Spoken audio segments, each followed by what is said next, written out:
ঈদের সময়, সামনে ঈদ আসছে, রমজান মাসের ঈদ, ঈদের সময় আপনি হাড়োয়া থেকে আপনার বাপ মায়ের শাড়িটা কিনেছেন 1000 টাকা দামে, আপনার শাশুড়ির শাড়ি কিনেছেন 3000 টাকা দামে।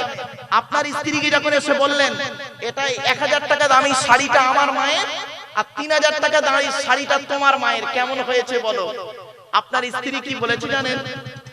খুব সুন্দর, মা না এই কালার ছাড়া পরতে পারে না, আর এই কাপড়টা খুব ভালো, এইটুকুই বলেছে, খুব খুশি হবে। কোনদিন বলেছে আপনার স্ত্রী তোমার বাপের শাড়িটা নিলে 1000, মায়ের শাড়িটা নিলে 1000, আমার মায়ের শাড়িটা নিলে 3000, দুটো মিলে তো 4000 হয়? কেন? ওই দোকান থেকে দুটো শাড়ি কালারটা আলাদা নিয়ে 2000 করে নিতে পারলে না? কোনদিন বলেছে?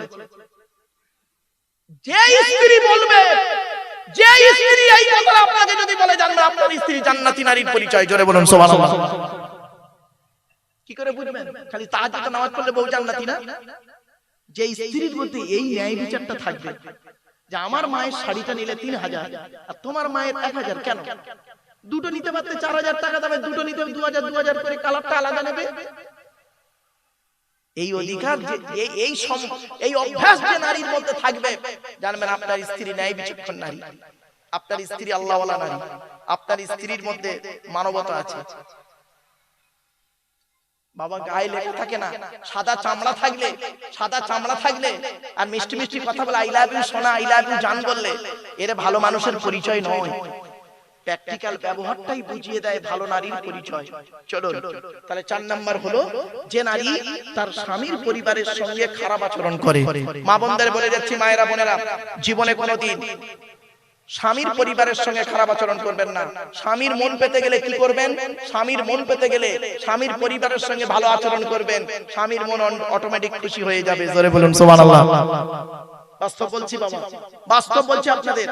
আপনি বাড়িতে নেই, দূরে কাজে গেছেন, আপনার স্ত্রী আপনার বাম্মাকে এত সুন্দর সেবা করেছে, খাওয়া দাওয়া সব দিকে। আপনার স্ত্রী, আপনি বাড়ি আসতে আপনার ছেলে, আপনার বাপ বলছে, মা বলছে, বাবারে বৌমা আমার সত্যি কপাল গুনে এমন একটা বৌমা পেয়েছি, আপনার বুকটা পাঁচাত হয়ে যাবে। স্ত্রীর ভালোবাসা আপনার প্রতি অন্তর থেকে এসে যাবে। আর যদি বাম্মা শুনে এসে যদি বলে আপনি বাড়িতে এসেছেন, আপনার বাম্মা বলছে, বাবা কেমন জাতের মেয়ে নিছিস, আমারও দেখতে পারে না, তোর মারও দেখতে পারে না, খালি বাপের বাড়ি টান। শুনে নিন, যে মেয়ে, যে বউ, যে নারী মা ভক্তি হবে, বাপ ভক্তি হবে, ওই নারী সংসার কোনোদিন সুখের হবে না, জাহান্নামে তৈরি হবে। আমি কি বোঝাতে পারছি আপনাদের? অনেক মেয়ে ছেলে আছে দেখবেন, শাশুড়ির ভালোবাসে না, ওর মার খুব ভালোবাসে, ওর মা এলে খুব আলাউ পোলাও খাওয়াচ্ছে, আর শ্বশুরের বেলা ওই নারী জাহান্নামে, আর ও নারী সংসার হবে না। যে নারী মা ভক্তি নারী, মেয়েদের জান্নাত কোথায়? শুনে নিন, পুরুষের জান্নাত হলো বাপ আর মায়ের পায়ের তলায়। সুবহানাল্লাহ বলেন।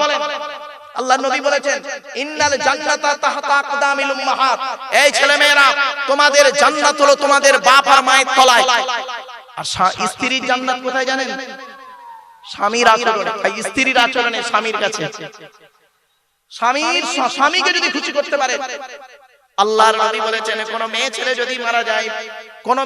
যদি মারা যায় আর ওই তার স্বামী যদি বলে, আল্লাহ আমার স্ত্রী আমাকে খুশি করে কবরে গেছে, আমি আমার স্ত্রীর প্রত্যেকটা ব্যবহারে খুশি হয়ে গেছি, আল্লাহ তাকে তুমি জীবনের গুনাহগুলো মাফ করে দাও, গোরাজাব মাফ করে দাও। আল্লাহ রাসূল বলেন, ওই নারীর আল্লাহ পাক গোরাজাবকে মাফ করে দেয়। কি বুঝলেন? চলো 4 নাম্বার হলো। 5 নাম্বার, ওই নারী জাহান্নামী যে নারী তার স্বামীকে বলে, তোমার সঙ্গে বিয়ে হয়ে আমার জীবনটা নষ্ট হয়ে গেছে। অনেক মেয়ে ছেলে আছে দেখবেন, তার স্বামীকে বলে, আমার মতো মেয়ে বলে তোমার সংসার করছে, অন্য কেউ হলে বুঝতে পারতে। কেন? কি হতো? বলে দেখবেন, আমার মতো মেয়ে বলে তোমার উদ্ধার হয়ে গেল, অন্য কেউ হলে বুঝতে পারতে। আবার অনেকে বলে কি জানেন, কি আর বলবো, আমার কপাল খারাপ। তোমার সঙ্গে বিয়ে হওয়ার আগে কত মাস্টার, ডাক্তার, ইঞ্জিনিয়ার, প্রফেসর আমার বিয়ে করতে চেয়েছিল, আমার বাপ ভালো মানুষ বলে দেয়নি, তোমার সঙ্গে বিয়ে দিয়েছি। ভাই দেবে কি করবে? তুই তো 9 ক্লাস কম মাধ্যমিক পাস, তা তোর বেদবে? বুঝতে পারছিস? হ্যাঁ, 9 ক্লাস কম মাধ্যমিক মানে 1 পাস। একটা ডাক্তার তোর বিয়ে করবে? একটা ডাক্তার বিয়ে করবে গ্র্যাজুয়েট মেয়েকে? আমি ভালো বলে তোর বিয়ে করেছি। কথাটা শুনতে খারাপ লাগছে, আজ প্র্যাকটিক্যাল কথাগুলো বললাম রাসূলুল্লাহর হাদিসগুলো নিয়ে। আপনি সহজে ভাবলেন আপনার স্ত্রী সারাটা জীবন আপনাকে জ্বালালো, সারা জীবন আপনাকে জ্বালিয়েছে, সারা বছর আপনাকে কাঁদিয়েছে, সারা বছর আপনাকে অত্যাচার করেছে, সারা বছর আপনার বাম্মার কাঁদিয়েছে, আর কালকে রাতে শবে বরাতের রাতে সারা রাত তাহাজ্জুদের নামাজ পড়েছে, তো জান্নাত বাস্তবটাই বললাম। কথাগুলো শুনতে খারাপ লাগছে, অতি বাস্তব কথা বললাম। মা বোনরা, মায়েরা, বোনেরা খুব সাবধান। একজন নারী, শুনে নিন বাবা, একজন নারী জাহান্নামায় যাবে, 4 জন পুরুষকে প্রথম জাহান্নামায় ঢোকাবে, তারপরে ও ঢুকবে নিচে। কে কে? 1 নাম্বার তার বাপ, 1 নাম্বার তার বাপ।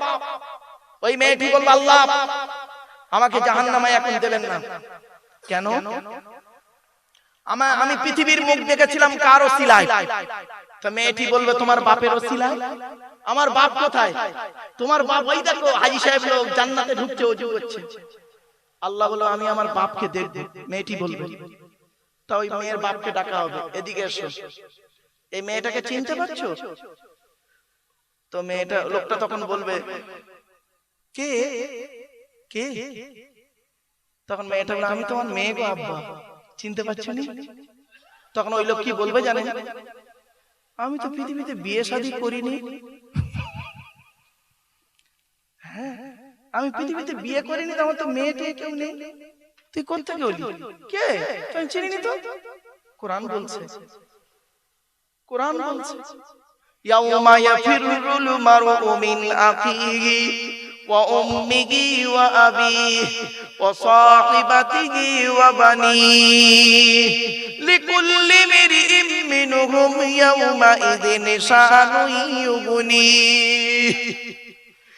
আল্লাহ বলছে, সেই দিনের ভয় তোরা কর যেদিন তোর বাপ তোর থেকে চলে যাবে, মা তোর থেকে সরে পালাবে, ভাই তোর বোন থেকে চলে যাবে, স্বামী তার স্ত্রী থেকে চলে যাবে, ছেলে মেয়ে তার পিতা থেকে সরে যাবে, বন্ধু বন্ধু থেকে সরে যাবে, প্রত্যেকেই বলবে, আল্লাহ আমার কি হবে, আমার কি হবে। এই জন্য সেই দিন বলবে, আল্লাহ আমি তো পৃথিবীতে বিয়ে করিনি। আল্লাহ বলবেন, তাহলে মেয়েটা জন্ম হলো কি করে? তা তো বলতে পারবো না আল্লাহ। তাই তুই তাহলে বিয়ে করিসনি না? বিয়ে করিসনি? আল্লাহ বলছে, আমলনামা খোল। বাবা, বাড়িতে আপনারা সিসি ক্যামেরা লাগাতে দেখেছেন? বলেন না বাবা, একটু বলেন। সিসি ক্যামেরা, আচ্ছা সিসি ক্যামেরা লাগাই কেন? বাড়িকে সেফটি আনার জন্য, তাই তো? বিভিন্ন কোনো ক্ষতি টতি না হয়। আল্লাহ বলছে, হাড়োয়ার মানুষেরা, উত্তর 24 পরগনার মানুষেরা, তোরা কারখানায় সিসি ক্যামেরা লাগিয়েছিস, বাড়িতে সিসি ক্যামেরা লাগিয়েছিস কি? কোন বিপদ থেকে উদ্ধার হওয়ার জন্য, তাই তো? বোকা কোথাকারে, তুই কি জানিস ওই হার্ড ডিস্কটা যদি প্রথম ফেলে দেওয়া হয় তো সিসি ক্যামেরার কোনো দাম নেই, ঠিক না বেটি? আল্লাহ বলে, শোন, আমি আল্লাহ তোর দেহের মধ্যে 2টো সিসি ক্যামেরা লাগিয়ে রেখেছি। তোর যেদিন পৃথিবীতে জন্ম দিয়েছি, যেদিন তুই মায়ের পেট থেকে এলি, আর পৃথিবীর বুক যেদিন ছেড়ে দিলি, জন্ম থেকে মৃত্যু পর্যন্ত তোর দেহের মধ্যে 2টা সিসি ক্যামেরা লাগানো আছে। তুই ঘুমালেও সে সিসি ক্যামেরা সব সময় চলে। সিসি ক্যামেরার নাম হলো কিরামান কাতিবিন। 2 কাঁধে 2 ফেরেশতা রয়েছে। ডান কাঁধের ফেরেশতা তোর নেকিগুলো লিখছে, আর বাম কাঁধের ফেরেশতা তোর গুনাহগুলো লিখছে। সেই দিন ওই ব্যক্তি যখন বলবে, আল্লাহ আমার পৃথিবীতে কোনো মেয়ে ছেলে ছিল না, আমি পৃথিবীতে বিবাহ করিনি, আল্লাহ বলবে, এই ডান কাঁধের ফেরেশতা, তুই তোর খাতাটা খুলে দেখাম। ডান কাঁধের ফেরেশতা যখন খাতা খুলে দেখাবে, বাম কাঁধের ফেরেশতা যখন খাতা খুলে দেখাবে, ওই ব্যক্তি তখন কি বলবে জানেন? আল্লাহ ডান কাঁধ বাম কাঁধের ফেরেশতারা এটা ভুল লিখেছে, আমার বিরুদ্ধে লিখেছে। আল্লাহ বলবে এরাও তাহলে আজকের মিথ্যাবাদী, চল তোর এই দুই ফেরেশতার কথা আর আমি শুনবো না। আল্লাহ বলবেন এই ওর মুখটাকে বন্ধ করে দে। আলী কোরআনে আছে আলিয়াউমা নাখতিমু আলা আফওয়াহিহিম ওয়া তুকাল্লিমুনা আইদিহিম ওয়া তাশহাদু আরজুলুহুম বিমা কানু ইয়াকসিবুন। সূরা ইয়াসিনের মধ্যে আল্লাহ বলে দিলেন সেই দিন আমি আল্লাহ ওর মুখটাকে বন্ধ করে দেব।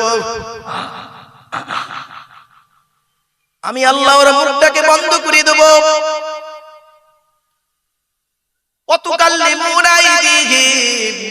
ওর দুটো হাত আমার সামনে কথা বলবে,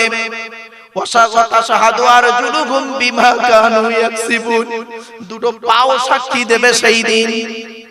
অনুরোধ করে বলে যাচ্ছি সেই দিনের ভয় আপনারা করুন।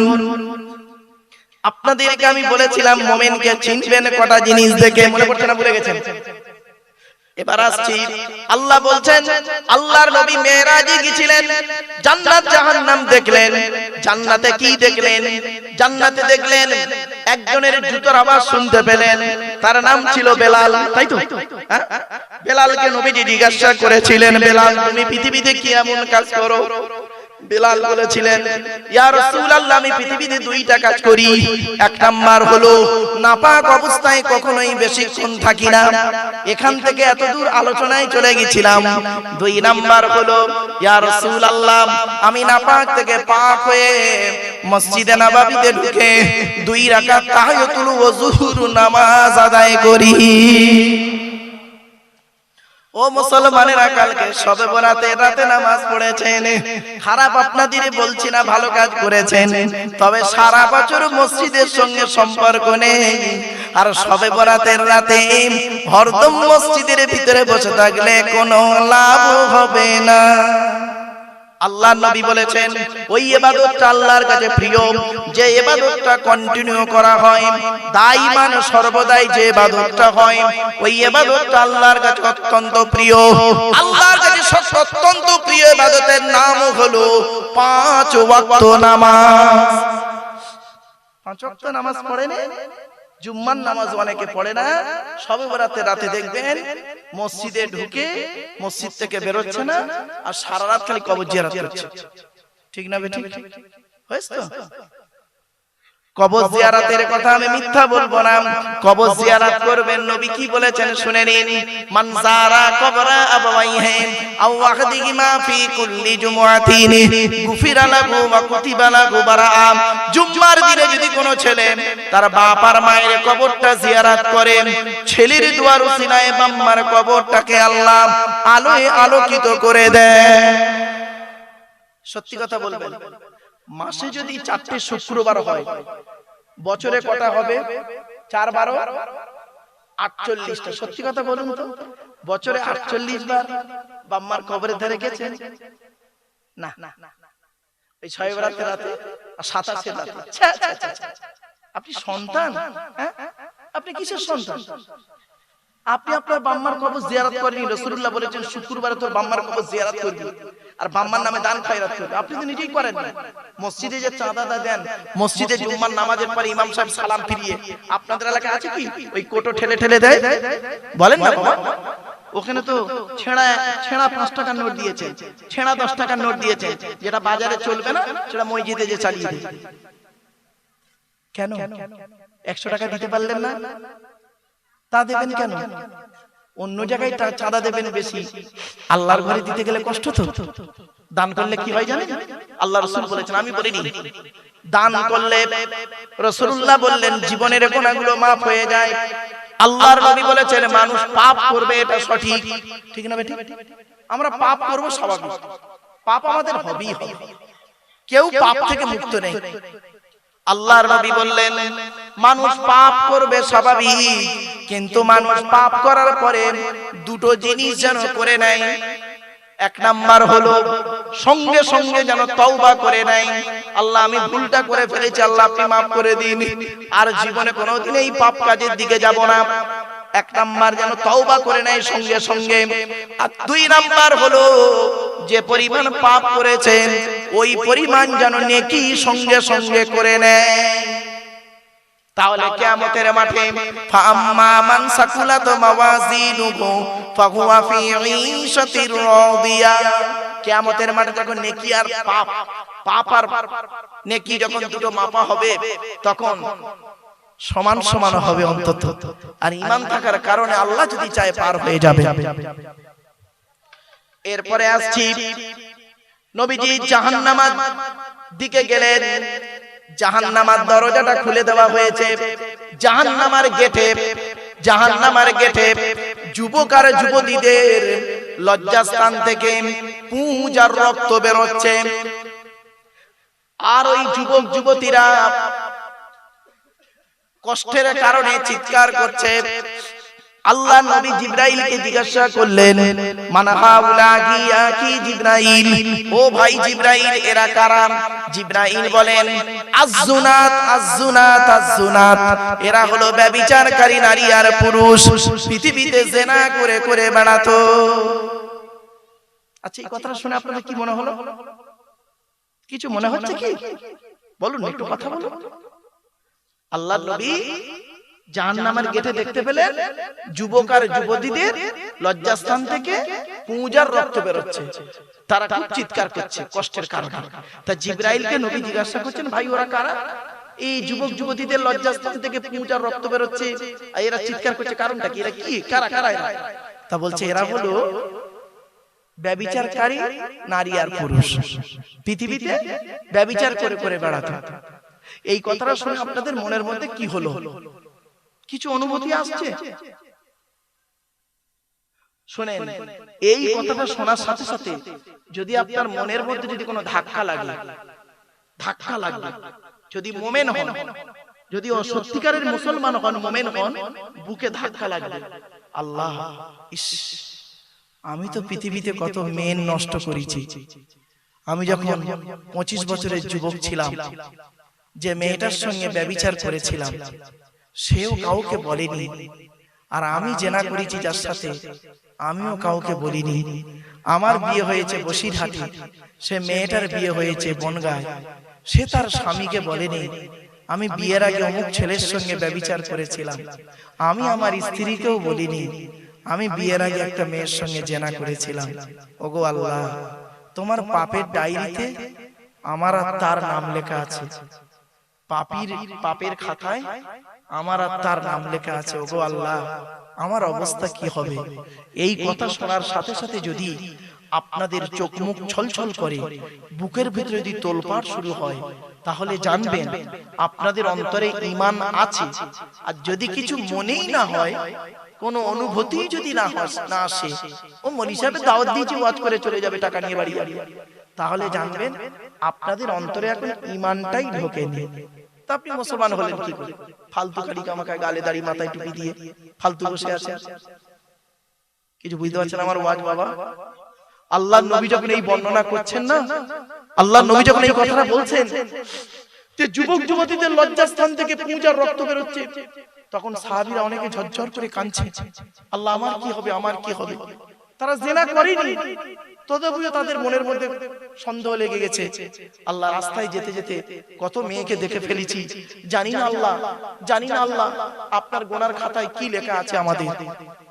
আর আমরা, আহা, যুবক ছেলে, ও যুবতী মেয়ে, যুবক ছেলে, মোবাইল কিনেছো, মোবাইলে নেট ঢুকিয়েছো, জিও সিম লাগিয়ে হরদম খালি নোংরা নোংরা ছবি, কম্বল মুড়ি দিয়ে, কাঁথা মুড়ি দিয়ে, হেডফোন গুঁজে মোবাইল ধরে দেখছো। হাত দিয়ে মোবাইলটা ধরে আছো, হাতের জেনা। চোখ দিয়ে দেখছো, চোখের জেনা। কান দিয়ে শুনছো, কানের জেনা। আর ব্রেন দিয়ে অনুভূতি করছো, বিবেকের জেনা। জেনা শুধু লজ্জাস্থানের হয় না, অঙ্গ পতঙ্গের জেনা হয়। আল্লাহ কোরআনে বলেছেন, লা তাকরাবুজ জিনা, ব্যভিচার করা তো দূরের কথা, ব্যভিচারের ধারে বাড়ে যাস না। ইন্নাহু কানা ফাহিশা, এটা খুব নোংরা কাজ। ওয়াসাআ সাবিলা, খুব বাজে রাস্তা। ব্যভিচার করলে কি শাস্তি? ভারতীয় সংবিধানে ধর্ষণ করলে তার সাজা কি তো আপনারা সব জানেন। কোরআনের সাজা কি শুনবেন? বলবো? আরে ভাই বলবো? কোরআনের সাজাটা শুনবেন, কোরআনে আছে আযানিয়াতু ওয়াযানি ফাজরিদু কুল্লা ওয়াহিদিন মিনহুমা মিয়াতা জালদা। আল্লাহ পাক বলছেন ব্যভিচারকারী নারী হোক আর পুরুষ হোক, যদি প্রমাণ পাওয়া যায় ব্যভিচার করেছে, 100 গা বেত মারা হবে, 100 গা বেত মারা হবে। আর যদি বিবাহিত পুরুষ বিবাহিত নারী জেনা করে, তার শাস্তি কি জানেন? কোমর থেকে পুঁতে দিয়ে, কোমর পর্যন্ত মাটিতে পুঁতে দিয়ে দুধ থেকে পাথর মারতে মারতে মেরে ফেলতে হবে, পাথর মারতে মারতে মেরে ফেলতে হবে। আচ্ছা, নবীর যুগে এরকম ঘটনা ঘটেছে? হ্যাঁ, বহু ঘটেছে। একটা ছোট্ট ঘটনা বলি, শুনলে চমকে যাবেন। আল্লাহর নবীর কাছে একজন মেয়ে ছেলে এসেছে। নবীজি বসে আছে, একজন মেয়ে ছেলে এসেছে, এসে বলছে ইয়া রাসূলুল্লাহ, আমি আপনার কাছে একটা জিনিস জানতে চাই। তো বলছে বলো। মেয়েটি বলছে ইয়া রাসূলুল্লাহ, আমি জিনা করেছি। সঙ্গে সঙ্গে নবীজি এই ওর দিকে তাকিয়েছিলেন, সঙ্গে সঙ্গে মুখটা ঘুরিয়ে নিলেন। আবার মেয়েটা ঘুরে এই দিকে এসেছে, এসে বলছে ইয়া রাসূলুল্লাহ, আমি জিনা করেছি, আমাকে ইসলামের আইন আমার উপরে প্রয়োগ করুন। নবীজি আবার মুখটা ঘুরিয়ে দিলেন। কবার হলো? দুবার। আবার মেয়েটা এদিকে এসেছে, ইয়া রাসূলুল্লাহ, আমি জিনা করে ফেলেছি, আপনি আমাকে ইসলামের হুকুম আমার উপরে জারি করুন। দুনিয়ার আগুনে তো জ্বলবই, দুনিয়ার অপমান তো সহ্য করতেই হবে, আবার কিয়ামতের মাঠে জাহান্নাম পেতে হবে। অতএব দুনিয়াতে যদি শাস্তি ভোগ করে যাই, আমার মনে হয় পরকালে জান্নাতটা পাবো, আল্লাহ জাহান্নামের শাস্তি থেকে বেঁচে যাব। সঙ্গে সঙ্গে নবীজি মুখটা আবার এদিকে ঘুরিয়ে নিলেন। কবার হলো? বলুন, এটা কথা বলুন। 3 বার। চতুর্থবার যখন মেয়েটি বলেছেন, তখন নবীজি বলছেন তুমি জিনা করেছো, তার মাধ্যমে পেটে বাচ্চা এসেছে? তখন মেয়েটি বলল জি হ্যাঁ, জি হ্যাঁ, পেটে বাচ্চা এসেছে। নবীজি বললেন শোনো, তোমার পেটে বাচ্চা, এখন ইসলামের আইন তোমার উপরে প্রয়োগ করা যাবে না, চলে যাও, বাচ্চা হলে তারপরে আসবে। মেয়েটি বাড়ি চলে গেল। অনেক বুখারীর হাদিস গো বাবা, আমি গল্প করছি, গল্প আকারে আপনাদের বলছি। মেয়েটি বাড়ি গেল। মা বোনেরা শুনে নিন, আল্লাহ ঈমান কাকে বলে দেখুন। চলে গেল। চলে যাবার পর বাচ্চা হয়েছে, বাচ্চাটাকে কোলে করে নিয়ে মেয়েটি এসেছে, ইয়া রাসূলুল্লাহ, আমি সেই মেয়ে ছেলে, এই সেই বাচ্চা। নবীজি বললেন বাচ্চা এখন দুধ খায়? বলছে জি হ্যাঁ। বলছে এখনো তোমার উপরে ইসলামের আইন জারি করা যাবে না। কিছু বুঝতে পারছেন আমার ওয়াজ? বাড়ি থেকে ভাববেন।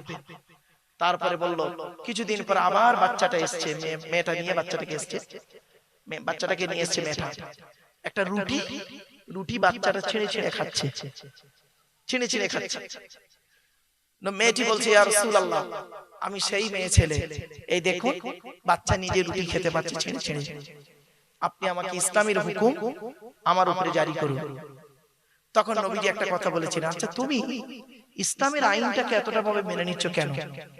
বলছে ইয়া রাসূলুল্লাহ, দুনিয়াতে থাকতে আমি অপমানিত হব, কিয়ামতের মাঠে জাহান্নামে যাব। ও যে দুনিয়াতে অপমান কিরকম? বলে ইয়া রাসূলুল্লাহ, এই বাচ্চা যখন বড় হবে, এ যখন আমাকে প্রশ্ন করবে আমার বাপ কে, আমি কোনো জবাব দিতে পারবো না। একটা মায়ের কাছে সবথেকে বড় কষ্টের বিষয় হলো সন্তানকে বাপের পরিচয়টা সঠিক না বলা। ঠিক না বেটি? আমি তো মুখ দেখাতে পারবো না, আমি বাচ্চার কাছে প্রমাণিত হয়ে যাবে আমি একজন ব্যভিচারী নারী। এর থেকে বড় অপমান পৃথিবীতে নেই। আর সমাজের মানুষ তো আমাকে যা বলবে বলবে, আর কিয়ামতের মাঠে গেলে আমার জাহান্নাম নির্ধারিত। অতএব আমি দুনিয়া থেকে তাড়াতাড়ি চলে যেতে চাই, ইসলামের আইনটাকে, আল্লাহর বিধানটাকে মেনে নিয়ে চলে যাচ্ছি। আল্লাহ যদি এই ওসিলায় আমাকে কিয়ামতের মাঠে জাহান্নাম থেকে নাজাত দেয়। নবীজি বললেন এই বাচ্চাটার দায়িত্ব নেবার মতো কেউ আছে তোমরা? তো একজন ব্যক্তি বলল ইয়া রাসূলুল্লাহ, আমি ওই বাচ্চাটার দায়িত্ব নেব। বাচ্চার দায়িত্ব নিয়ে নিল। বলল তোমরা এই মেয়েটাকে নিয়ে যাও, কোরআনের আইন, আমার বাবার কথা না, নবীর কথা নয়, আমার রাসূল যেটা বলতেন আল্লাহর ওহী ছাড়া বলতেন না। ফাঁকা জায়গা মাঠে নিয়ে যাও, কোমর পর্যন্ত পুঁতে দিয়ে পাথর মারতে মারতে মেরে দাও। মেয়েটিকে কোমর পর্যন্ত পুঁতে দেওয়া হলো। এবারে পাথর ছুটছে, পাথর ছুটছে, পাথর কারোর মাথায় লাগছে, মেয়েটার মাথায় লাগছে, গায়ে লাগছে, লাগতে লাগতে লাগতে লাগতে একটা পাথর একজন সাহাবী খুব জোর মেরেছে, আর সেই মাথা থেকে পাথরটা লেগে রক্ত ছিটে এসে ওই সাহাবী পাঞ্জাবিতে লেগেছিল। তো এই সাহাবী একটু বলেছিলেন, এই জেনাকারীর রক্ত। এই কথাটা রাসূলুল্লাহর দরবারে পৌঁছে যায়। রাসূলুল্লাহর কাছে যখন পৌঁছে গেল, রাসূলুল্লাহ বলছে, ও আমার সাহাবীরা, ওই মেয়েটাকে আর খারাপ বলো না, ওই মেয়েটাকে আর খারাপ বলো না। ও আল্লাহর আইনকে এতটাই মেনেছে, আল্লাহর প্রতি এতটাই বিশ্বাস রয়েছে, নবীর প্রতি এতটাই বিশ্বাস রেখেছে, কোরআনের প্রতি এতটাই বিশ্বাস রেখেছে। মনে রাখো, ওই ইমান নারী দুনিয়াতে এত বড় একটা আইন নিজের ঘাড়ে নিয়েছে, কিয়ামতের মাঠে আল্লাহ পাক ওকে নাজাত দিয়ে দেবে। কি বুঝলেন? বাড়ি থেকে ভাববেন। আমি আপনাদেরকে প্রথম যখন বললাম যে জাহান্নামের এই প্রথম কথা যখন বললাম, আপনাদের মনের প্রতি কোনো অনুভূতি যদি না হয়, তাহলে জানবেন আপনার অন্তরে ঈমানটা নেই। আর মুমিনের পরিচয় হলো এক নাম্বার, ইন্নামাল মুমিনুনা আল্লাযীনা ইযা যুকিরাল্লাহু ওয়াজিলাত কুলুবুহুম। এক নাম্বার হলো মুমিনের সামনে যখন আল্লাহর গজবের আলোচনা করা হবে, মুমিনের অন্তরটা আল্লাহর ভয়ে কাঁপতে থাকবে, আল্লাহর ভয়ে কাঁপবে। পৃথিবীর কোন মানুষের ভয়ে কাঁপবে না, আল্লাহর ভয়ে কাঁপবে আপনার অন্তরটা। আপনি আল্লাহকে ভয় করুন। বাপেরা, রানীগাছির মানুষদের কাছে আমার একান্ত অনুরোধ, আপনারা আল্লাহকে ভয় করুন, পৃথিবীর মানুষের ভয় করবেন না। কদিন বাঁচবেন? এ জীবন শুরু হয়েছে 150 টাকায়, এ জীবন শেষ হবে 1500 টাকায়। এ জীবন শুরু হয়েছে একটা নাম দিয়ে, প্রত্যেকের একটাই নাম ছিল, কি বলুন তো? শিশু। কি বললাম? শিশু। প্রত্যেকের একটাই নাম শিশু। ডাক্তাররা একটাই নাম দিয়েছিল, শিশু। ছেলে মেয়ে আলাদা করলো, মেল আর ফিমেল বলে লিখে দিল, নইলে বেবি। এই জীবন শুরু হয়েছে আমাদের প্রত্যেকের একটা নাম দিয়ে, শিশু। এই জীবন শেষ হবে, প্রত্যেকের একটাই নাম হবে, কি বলুন তো? লাশ। কি বললাম? লাশ। আগে চলে গেছে বাঁশ। রাগ করবেন না, ভুল বললাম বুঝি না? আরে মাটি দেওয়ার আগে কি যায়? বাঁশ। বাঁশ দু রকমের হয়, বাঁশ দু রকমের। একটা বাঁশ যায় চাপা দেওয়ার জন্য, আর একটা বাঁশ যায় পেটাই দেওয়ার জন্য। বুঝতে পারিনি না? ও মুসলমান, তোমার বাঁশটা দেওয়া হয়েছিল চাপা দেওয়ার জন্য। আপনাদের এলাকায় কাঠে কেউ হিন্দু ভাইরা মরা পড়ায়? কাঠে কাঠে শ্মশানে দেখবেন কি স্মৃতিটা হয়। আমরা ছোটবেলায় তো দেখেছি, বহু শ্মশানে গিয়ে দেখেছি এরকম হচ্ছে, বাচ্চা বয়স ওই জিনিসগুলো দেখতাম, খিচে উঠতো, লাঠির বাড়ি মেরে আবার শুইয়ে দিত। এখন সেটা বুঝলাম যে বাঁশ দুই রকমের হলো, একটা বাঁশ গেল চাপা দেওয়ার জন্য, আর একটা বাঁশ গেল পেটাই দেওয়ার জন্য। পার্থক্য এই জায়গাটা। একবার ভেবেছেন চোখ দুটো বন্ধ হয়ে গেলে কি হবে? কেউ পাশে নেই, কি আছে আপনার? টাকা পয়সা, গাড়ি বাড়ি, ব্যবসা বাণিজ্য, ছেলে মেয়ে, আত্মীয় স্বজন, বন্ধু বান্ধব, সব শেষ। কেউ যাবে না, একাকিত্বের জীবন নিয়ে চলে যেতে হবে। শুনে নিন,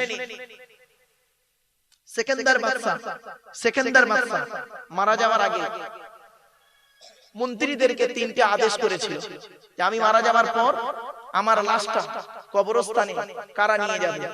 তখন মন্ত্রীরা বলল, স্যার আমরা নিয়ে যাব। বলে খবরদার নয়, খবরদার নয়, তোমরা নিয়ে যাবে না। বলে কে নিয়ে যাবে? আপনার পরিবার বর্গ। বলে তাও না। তাহলে নিয়ে যাবে কে লাশটা কবরস্থানে? বলে ডাক্তাররা। কারা? ডাক্তাররা, যারা আমার দেহের চিকিৎসা করেছে, ওরাই আমার লাশটাকে কবরস্থানে নিয়ে যাবে। এক নাম্বার। 2 নাম্বার, আমি মারা যাওয়ার পর, আমার মাটি দেওয়ার পর, আমার সম্পদ সোনা দানা কিছুটা কবরের পাশে রেখে চলে আসবে। কয়েকদিন রাখার পরে তারপরে নিয়ে চলে আসবে। 3 নাম্বার, আমি মারা যাওয়ার পর আমার হাত দুটো কাফনের বাইরে করে দেবে। আমরা কি করি বাবা? কি করি? কাফনের ভিতরে দিয়ে মুড়ে দিই তো। উনি বললেন আমার হাত দুটো কাফনের বাইরে করে দেবে। ব্যাস। জিজ্ঞাসা করা হলে একটু খুলে বলুন তো কি বলতে চাইছেন আপনি? বলছে শোনো, আমার লাশটাকে কবরস্থানে ডাক্তাররা নিয়ে যাবে কেন জানো? মানুষের ধারণা হয় ডাক্তাররা জীবন দেয়, জীবন নেয়। জীবন দেওয়া নেওয়ার মালিক ডাক্তার নয়, জীবন দেওয়া নেওয়ার মালিক কে? আল্লাহ। আল্লাযী খালাকাল মাউতা ওয়াল হায়াতা, আল্লাহ পাক হায়াত মউতের মালিক। ডাক্তারদের ধারণা, ডাক্তাররা এই জন্যই কাঁধে করে নিয়ে যাচ্ছে আমাকে। ডাক্তাররা বলে দিচ্ছে, ওরে পৃথিবীর মানুষ শোন, এই বাদশার মুখের কথার মাধ্যমে আমরা আন্দাজে চিকিৎসা করেছি। ও যেটা বলেছে পেটের যন্ত্রণা হচ্ছে, পেটের যন্ত্রণা আন্দাজে ওষুধ দিয়েছি। মাথার যন্ত্রণা হচ্ছে, আন্দাজে ওষুধ দিয়েছি মাথার যন্ত্রণা। ওর কথা মতো ওষুধ দিয়েছি, কিন্তু বাঁচাতে পারিনি, বাঁচাতে পারিনি। তাই যার মাল তাকে ঘাড়ে করে দিয়ে আসছি। এক নাম্বার। দু নাম্বার হলো যে কি বলেছিল, আমি মারা যাওয়ার পর আমার সোনাদানাগুলো কি করবে? কবরের পাশে রেখে দিয়ে আসতে। পৃথিবীর মানুষ যাতে দেখ বুঝে যে এত বড় একটা বাদশা হয়ে মরে আছে, কবরে মাটির নিচে শুয়ে আছে, আর কবরের পাশে এতগুলো সোনাদানা টাকা পয়সা, একটুও নেওয়ার ক্ষমতা নেই। কি বুঝছেন? ভাবেন। আমার ওয়াজ হলো ভাবতে হবে, বুঝতে হবে, চিন্তা করতে হবে, দেখবেন পরিবর্তন হবে ইনশাআল্লাহ। 3 নাম্বার বলেছিলেন, আমি মারা যাওয়ার পর আমার লাশটাকে কি করবে? হাত দুটো কাপনের ভিতরে করে দেবে, বাইরে করে দেবে। আমরা তো ভিতরে করে মুড়ে দিই, লাশকে বাইরে করে দেবে। কেন? পৃথিবীর মানুষকে জানিয়ে যাচ্ছি, ওরে দুনিয়ার মানুষ শোন, এই 2 হাত দিয়ে আমি পৃথিবীতে অনেক কিছু উপার্জন করেছি, গাড়ি বাড়ি বিল্ডিং বানাখানা সবকিছু করেছিলাম এই 2 হাত দিয়ে। তোরা দেখ, তোরা হয়তো মনে করবি বাদশা সেকেন্দার আজকে সোনাদানা সব নিয়ে হাতে করে কাপনের ভিতরে করে নিয়ে কবরে যাচ্ছে। দেখ, দুটো খালি হাত নিয়ে মায়ের পেট থেকে এসেছিলাম, আজ দুটো খালি হাত নিয়ে চলে গেলাম। এই কথাগুলো শোনার পরে যদি আপনার অন্তরের ভিতরে যদি ধাক্কা দেয় যে জীবনটা পৃথিবীর কয়েকদিন মাত্র, কয়েকদিনের জীবন, এই জিন্দেগি কয়েকদিনে, কেউ সাথে যাবে না, এইটুকু যদি আপনার মনের মধ্যে ধাক্কা লাগে, জানবেন আপনার অন্তরে ঈমান আছে। তাই আল্লাহ বললেন, মুমিনের পরিচয় হলো সেই যা সামনে আল্লাহর গজবের আলোচনা করা হবে, তার অন্তরটা আল্লাহর ভয়ে কাঁপতে থাকবে। 2 নাম্বার কি মুমিনের পরিচয়? মুমিনকে চিনবেন কি দেখে? 2 নাম্বার পরিচয়, ওয়া ইযা তুলিয়াত আলাইহিম আয়াতুহু যাদাতুহুম ঈমানা। মুমিনের সামনে যখন আল্লাহর কোরআনের আলোচনা করা হবে, মুমিনের অন্তরটা, বিশ্বাসটা, ঈমানটা, আল্লাহর প্রতি ভালোবাসাটা বেড়ে যাবে। বাবা, কোরআনের কথা শুনবেন। এই কোরআনে 250 রকমের হারাম আছে, 250 রকমের হালাল আছে। আজকের আখিরি দোয়া হবে না বাবা? বলুন না, মোনাজাত হবে তো একটা। আচ্ছা, এই দোয়াটা কবুল হয় বুঝবেন কি করে? বলুন, কি করে বুঝবেন? মৌলী সাহেব দোয়া করছে, আল্লাহর দরবারে কবুল হবে, আপনারা কি করে বুঝবেন? শুনে নিন। আল্লাহর নবীর কাছে একজন যুবক ছেলে এসেছিলেন, এসে বলছেন, ইয়া রাসূলুল্লাহ, আমরা যে দোয়া চাই, দোয়া কবুল হয় বুঝবো কি করে? নবীজি বললেন, শোনো, দোয়া কবুল হবার 5টা শর্ত আছে। কটা? যতদিন বাঁচবেন এই 5টা শর্ত মনে রাখবেন। এই 5টা শর্ত যার মধ্যে থাকবে, চোখ বন্ধ করে বলবেন, ও দোয়া আল্লাহ কবুল করবে। সে মাওলানা সাহেব, মুফতি সাহেব, পীর সাহেব, দরবেশ সাহেব, আমির সাহেব, মুফতি সাহেব, যে সাহেব হোক না কেন, দাড়িওয়ালা হোক, বেদাড়িওয়ালা হোক, টুপিওয়ালা হোক, আর টুপি ছাড়া হোক, ওসব দেখার দরকার নেই। এই 5টা শর্ত যার মধ্যে পাবে। কি কি? নবীজি বললেন, যুবক দোয়া যখন চাইবে, হালাল খাবার খেয়ে দোয়া চাইবে। হালাল খাবার খেয়ে দোয়া চাইলে ওই দোয়া আল্লাহর দরবারে কবুল হয়। হারাম খাবার খেয়ে মোনাজাতে উনি কাঁদছেন, চোখের পানি ফেলছে মোনাজাতে। বেটা, হারাম খাবার খেয়ে মোনাজাতে তুমি কাঁদছো, আর তুমি মনে করেছো তোমার দোয়া কবুল হবে, আল্লাহ করবে? হ্যাঁ, আপনি ভাবলেন কি করে? অসম্ভব। এজন্য দোয়া কবুল হওয়ার প্রথম শর্ত হলো হালাল খাবার। মা বোনদের বলে যাচ্ছি, মায়েরা বোনেরা, হালাল খাবার খান। স্বামীকে অন্তত এতটুকু কথা আপনি বলুন, প্রাণের স্বামী, হারামের কোটিপতি হয়ে লাভ নেই, হালালের গরিবটাই ভালো। হারামের বিরানি ভাতের থেকে হালালের ডাল ভাত ভালো। মনে রাখবেন, 1 নাম্বার হালাল খাবার খান। হালাল খাবার খেয়ে দোয়া চান, ওই দোয়া আল্লাহ কবুল করবে। হারাম খাবার খেয়ে যতই দোয়া চান না কেন, সে যেই সাহেব হোক, মুফতি সাহেব, পীর সাহেব, মুফতি সাহেব, মুফতি সাহেব, ইমাম সাহেব, বক্তা সাহেব, যে সাহেব হোক না কেন, এ আমার কথা না। 2 নাম্বার নবীজি বললেন, যুবক দোয়া যখন চাইবে আল্লাহর কাছে চাইবে, পৃথিবীর কোন ব্যক্তি বস্তুর কাছে চাইবে না। 3 নাম্বার যুবক দোয়া যখন চাইবে সকলের জন্য দোয়া চাইবে, আমার বাপ, আমার দাদা, আমার গোষ্ঠী শুদ্ধ করো না, সকলের জন্য দোয়া চাইবে। 4 নাম্বার দোয়া যখন চাইবে নবীর উপরে দরুদ পড়ে দোয়া চাইবে। হাদিস আল্লাহর নবী বলেছেন, ইন্নাদ দুআ মাওকুফুম বাইনাস সামাই ওয়াল আরদি লা ইয়াসআদু মিনহু শাইউন হাত্তা তুসাল্লি আলা নবিকা। এর বাংলা মানে হচ্ছে, আল্লাহর রাসূল বলছেন, তোমরা যে দোয়াটা চাও ওই দোয়াটা আসমান আর জমিনের মধ্যবর্তী জায়গায় অবস্থান করে, ওই দোয়াটা উপরেও নিয়ে যেতে পারে না, নিচেও নামাতেও পারে না, যতক্ষণ পর্যন্ত তোমরা নবীর উপরে দরুদ পাঠ না করে দোয়া চাও। এজন্য বাপেরা মোনাজাত যখন করবেন দরুদ শরীফ পড়ে মোনাজাত করলে ওই দোয়া আল্লাহর দরবারে কবুল হয়। কটা হলো বাবা? কটা? 4টা। আচ্ছা, অসুবিধা হচ্ছে আপনাদের বাবা? আর কয়েক মিনিট, চিন্তা নেই বাবা, 20 মিনিট হলেই হয়ে যাবে। চলেন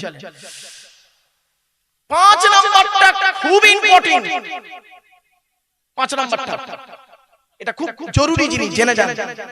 নবীজি বললেন, দোয়া যখন চাইবে, দোয়া যখন চাইবে বিনয়ের সঙ্গে দোয়া চাইবে। কি বললাম বাবা? একটু বলুন। বিনয়ের সঙ্গে দোয়া চাইবে। দেখ আমার হাতের দিকে তাকান, এবার আমার হাতের দিকে তাকান আপনারা। অনেক বক্তাকে